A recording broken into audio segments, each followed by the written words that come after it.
কিছু মানুষ আপনাকে পছন্দ করে না, ব্যাপারটা এমন না যে আপনি তার কোনো ক্ষতি করেছেন। অপছন্দের বিষয়টা প্রতিহিংসা বা অহংকার থেকে আসে। সবাই ভালোবাসবে এই ভাবনাটা বড্ড নিষ্পাপ। জীবনের পথে চলতে গিয়ে আমরা অনেক সম্পর্ক পাই, আবার হারাইও। কখনো এমন কিছু মানুষ আমাদের অপছন্দ করে যাদের সাথে আমাদের তেমন কোনো সম্পর্কই গড়ে ওঠেনি, এমনকি কখনো কোনো ক্ষতিও করিনি তাদের, তবুও তারা আমাদের পছন্দ করে না। কেন?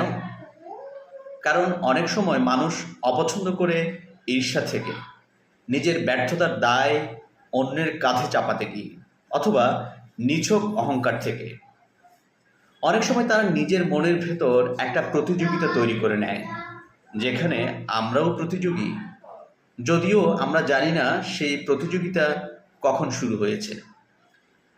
এই সমাজে ভালো মানুষ হওয়াও একটা চ্যালেঞ্জ, কারণ কিছু মানুষ কখনোই মেনে নিতে পারে না কারো নীরব সাফল্য, কারো আনন্দে ভরা চোখ, বা কারো সফলতা, বা কারো সরলতা।